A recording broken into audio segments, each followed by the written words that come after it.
Hey guys, कैसे आप सब लोग। तो हम बात कर रहे हैं इम्पोर्टेंट प्लेसेस इन न्यूज़। ये इस वीडियो सीरीज़ का पार्ट 4 है, तो चलिए स्टार्ट करते हैं। आज का हमारा सबसे पहला टॉपिक ये है काला पानी डिस्प्यूट। ओके, ये काला पानी डिस्प्यूट उत्तराखंड इंडिया और नेपाल के बीच है। ठीक है, और एक प्रेजेंटली ये काला पानी जो रीजन है ये पिथौरागढ़ डिस्ट्रिक्ट उत्तराखंड में है। ओके, देख लेते हैं आगे। मैप के ऊपर काला पानी रीजन यहाँ पे देख सकते हो। ठीक है, ये काला पानी रीजन है, और ये इसके अलावा यहाँ पे लिपू लेक पास देख सकते हो आप, और लिम्पू याधुरिया। ठीक है, ये जो पूरा शेडेड एरिया है कलर में, ये पूरा ही डिस्प्यूटेड एरिया है इंडिया और नेपाल के बीच। ओके, अब इसका बैकग्राउंड देख लेते हैं। ट्रीटी ऑफ सगौली के अनुसार काली रिवर को इंडिया और नेपाल के बीच बॉर्डर बनाया गया। ठीक है, अब काली रिवर के वेस्ट वाला एरिया इंडिया के कंट्रोल में होगा।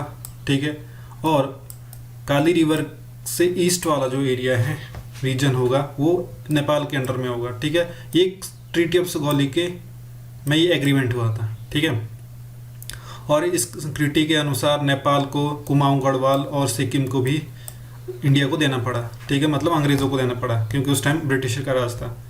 ठीक है, तो इसमें काली रिवर को बॉर्डर बनाया गया। ठीक है, अब डिस्प्यूट कहाँ पे अराइज हो रहा है, अभी नेपाल और इंडिया ये डिसाइड नहीं कर पा रहे हैं कि ये काली रिवर का ईस्ट और वेस्ट कहाँ से स्टार्ट होना चाहिए। ठीक है, अब नेपाल क्या बोलता है कि काली रिवर का जो ईस्ट और वेस्ट की बाउंड्री है, ठीक है, ये इसके सोर्स रीजन के पास होनी चाहिए। ठीक है, जहाँ से ये रिवर ओरिजिनेट होती है, और ये ओरिजिनेट कहाँ से होती है, ठीक है, इस एरिया से, लिम्पू याधुरिया से।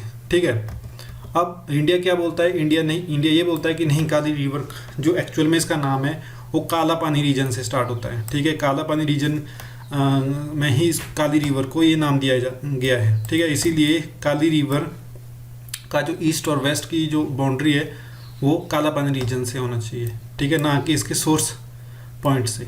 ठीक है, अब नेक्स्ट जो टॉपिक है ये शहतूत डैम।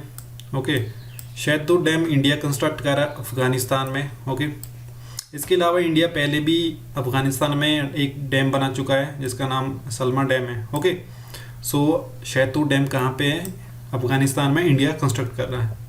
यहाँ पे इसकी मैप के ऊपर आप लोकेशन देख सकते हो इसकी। ओके, नेक्स्ट जो टॉपिक है ये भाषण चार आइलैंड। ओके, ये बांग्लादेश के अंडर में है ये, और ये बे ऑफ बंगाल में है। ठीक है, ये न्यूज़ में इसीलिए था क्योंकि बांग्लादेश ने रोहिंग्या को यहाँ पे डिस्प्लेस करने का निर्णय लिया था। ओके, इसीलिए ये न्यूज़ में था, क्योंकि काफ़ी कंट्रोवर्सी भी हुई थी, क्योंकि ये जो रीजन है काफ़ी फ्लड प्रोन वाला एरिया है। ठीक है, तो इसीलिए इस न्यूज़ में था। अब नेक्स्ट जो लास्ट टॉपिक है आज का, ये अरब नेशन। ओके, अरब नेशन, इसमें 22 कंट्री है, और ये सारी अरब लीग की कंट्रीज है। ओके, अरब नेशन में, और ये अरब लीग की जो फॉर्मेशन हुई थी वो 1945 में हुई थी, और इनिशियली इसके 6 मेंबर थे जो फाउंडिंग मेंबर्स थे, और वो इजिप्ट, इराक, ट्रांस जॉर्डन, जिसको बाद में जॉर्डन का नाम दिया गया, लेबनान, सऊदी अरेबिया और सीरिया। ठीक है, तो ये सारे अरब नेशन है क्योंकि सारी अरबी लैंग्वेज बोलते हैं। ओके, ये यूपीएससी में पूछ सकते हैं कि अरब नेशन के कौन कौन सी कंट्रीज़ अरब नेशन में आती है। जैसे कि अभी लेटेस्ट जो प्रीलिम हुआ था उसमें G20 के बारे में पूछा गया था, तो अरब नेशन के बारे में पूछ सकते हैं। इसीलिए हमें ये याद रखना है कि कौन कौन सी कंट्रीज़ में आती हैं। ठीक है, so this was our today discussion. I hope you like it. Thank you very much for watching me.